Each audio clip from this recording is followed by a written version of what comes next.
प्राण भले चले जाएं, पर अब हम अगर गृहस्थ में हैं तो पराई स्त्री का काम भाव से न तो दर्शन करेंगे, न संभाषण करेंगे, न स्पर्श करेंगे। अगर आपको सुमति बढ़ानी है, संपत्ति बढ़ानी है, सुख में निमग्न होना है, दुख से बचना है, तो प्रार्थना मान लीजिए ये खिलवाड़ नहीं है, पर स्त्री गमन सीधे दुर्गति है। जो कानून है वो कानून है, ये भगवत कानून है, वैदिक सिद्धांत है। और हमारा मन जब तक सिद्धांत से नहीं चलेगा तब तक भले कोई बाहर दंड दे ना दे, हमारा हृदय हमको दंड देगा, जलाएगा। ऐसी परिस्थिति पैदा होगी कि आप जलते रहोगे बिना किसी कारण के। प्रार्थना है ये मन के बहकावे में और ऐसे लोगों का संग जो कि अरे मनोरंजन है, मनोरंजन नहीं, तुम्हारा सर्वनाश है। क्या कमी थी रावण में? महान देववंदित पुलस्त जी का अंश है, पुलस्त जी के अंश से प्रकट हुआ। विश्रवा जी, पुलस्त जी ही ने अपना दूसरा रूप धारण किया। वैसे भी पुत्र को आत्मा ही कहते हैं। ऐसे पावन वंश में परम पवित्र ब्रह्म ऋषि है पुलस्त जी, और तपस्या में अद्वितीय है रावण। साक्षात ब्रह्मा जी प्रकट होकर जो तुम्हारी इच्छा हो वरदान मांगो। उत्तम कुल में प्रकट हुआ, ब्राह्मणत्व जहां छाया हुआ है, ऐसे ऐसे पिता से, जहां तपस्या का धनी है और बुद्धिमान समस्त वेदों का पारंगत है, साधारण नहीं है, असाधारण है। शिव आराधना अपने प्राणों की भी आहुति देने के लिए तैयार है। इष्ट देव भगवान शंकर के लिए कई बार अपने शीश उतार कर चढ़ाए, कई बार अपने भुजाओं में झूला झुलाया। कैलाशपति भगवान शिव को मैं कैलाश सहित बलशाली चलत दशानन डोलत अवनी, जहां पृथ्वी में चरण रखता तो झुक जाती धरती, जिस लोक में जाके भुजा ठोक देता लोकपाल भयभीत हो जाते। क्या वैभव में कमी थी उसके? सोने की लंका थी। पर स्त्री गमन का स्वभाव एक भयानक दोष, पर स्त्री गमन का स्वभाव उसका सर्वनाश कर दिया, सर्वनाश कर दिया। इसी स्वभाव ने, और उसमें जो भी आप ढूंढो सब कुछ मिलेगा उसमें। बहुत ही प्रवीण, बहुत ही बलशाली, प्रताप सब कुछ अंदर था। एकमात्र दोष, आग लग गई पूरे वैभव में, पूरी उसकी पवित्रता में। और बंदर पैरों से खोपड़ी ऐसे जैसे फुटबॉल ऐसे मारते थे। मंदोदरी रो के कह रही थी, राम विमुख असहाल तुम्हारा। भगवत विमुख होने के कारण ये दोष तुम छोड़ नहीं पाए। हम तुम्हें बार बार पैर पड़ के समझाती रही, और आज तुम्हारी ये दशा है कि तुम्हारे कुल में कोई रोने वाला नहीं। शब्द याद कर लो। ये परस्त्री गमन, ये बहुत बड़ा अपराध है, जिसे आज लोक व्यवहार में एक मनोरंजन माना जाता है। चाहे वो परस्त्री गमन हो या परपुरुष गमन हो। सावधान हो जाओ, तुम्हारे पुण्य क्षीण हो जाएंगे। सावधान हो जाओ, तुम्हारी आयु नष्ट हो जाएगी और तुम्हारी बुद्धि भ्रष्ट हो जाएगी, और तुम अंदर से ऐसे अपराध करोगे कि भयभीत बने रहोगे।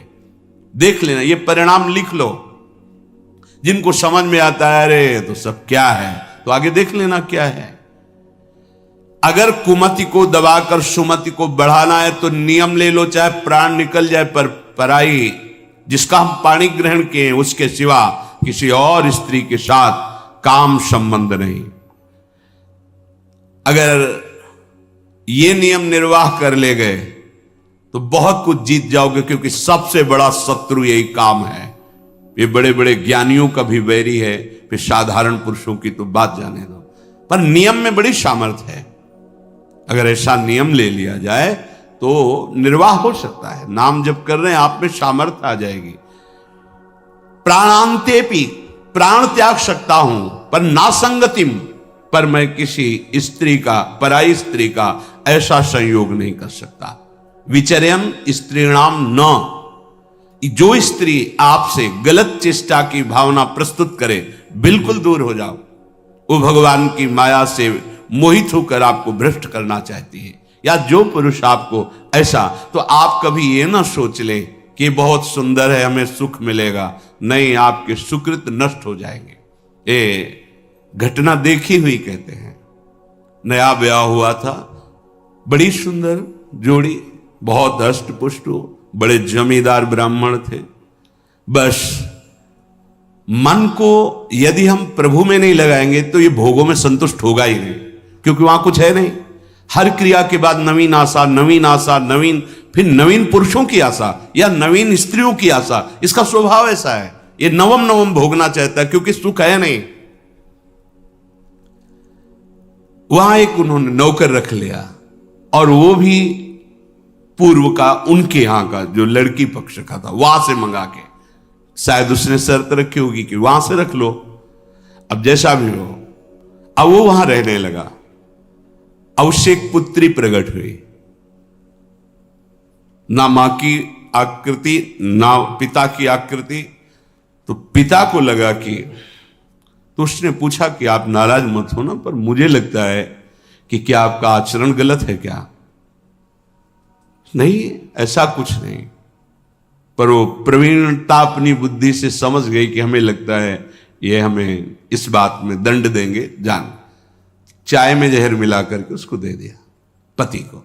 अब वो पधार गया तो उनके जो पिता थे, वो पक्का प्रमाण हो गया किसी ने दिया है।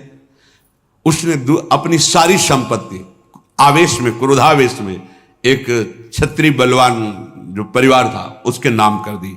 ऐसी दुष्टा को बिल्कुल हम अपने, चाहे भीख मांग के खा लें, अपनी जमींदारी नहीं देंगे। इधर ये हुआ, उधर वो पकड़ गई पुलिस से, बात उसने स्वीकार की, उसको जेल हुआ।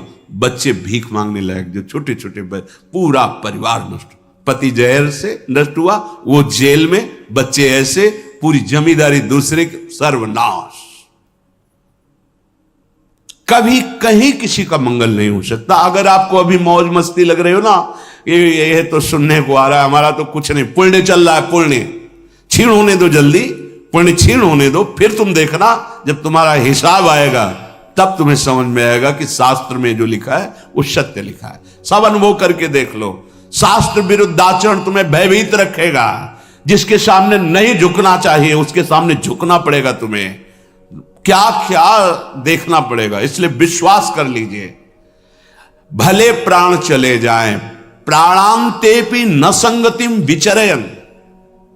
कैसी कैसी नीच बुद्धि आ जाती है, पूरे परिवार का नाश हो गया। कितना मंगलमय जीवन चल सकता है, कितने प्यार से दोनों रह सकते हैं, कितना भजन करके पूरे परिवार का उद्धार किया जा सकता है। अतिथि सेवा, साधु सेवा, गुरुजनों की, माता पिता की सेवा, धर्माचरण, और फिर भागवतिक प्रसन्नता के लिए संतानोत्पत्ति आदि।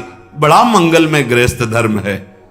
गृहस्थ धर्म का मतलब है एक परकोटी के अंदर रह करके शत्रुओं पर विजय प्राप्त करना, और विरक्त का मतलब खुले मैदान में ललकार करके शत्रुओं को परास्त करना। तो आदेश कर रहे हैं, विचर्यन स्त्री नाम न तत्संगी नाम। जो पुरुष आपके पास बैठकर गंदी बातें सुनाता हो, गंदे दृश्य दिखाता हो, गंदी चेष्टाओं का परिचय कराता हो, ऐसे पुरुष का त्याग और ऐसी स्त्री का त्याग जिसके संग से आपका अपना धर्म नष्ट हो जाए, बिल्कुल नहीं। सावधान। अगर भूल हो गई है तो आज से सावधान हो जाओ। अब लो नशानी, अब ना नशई हो। प्रार्थना मान लो, ना इस लोक में सुख मिलेगा ना परलोक में।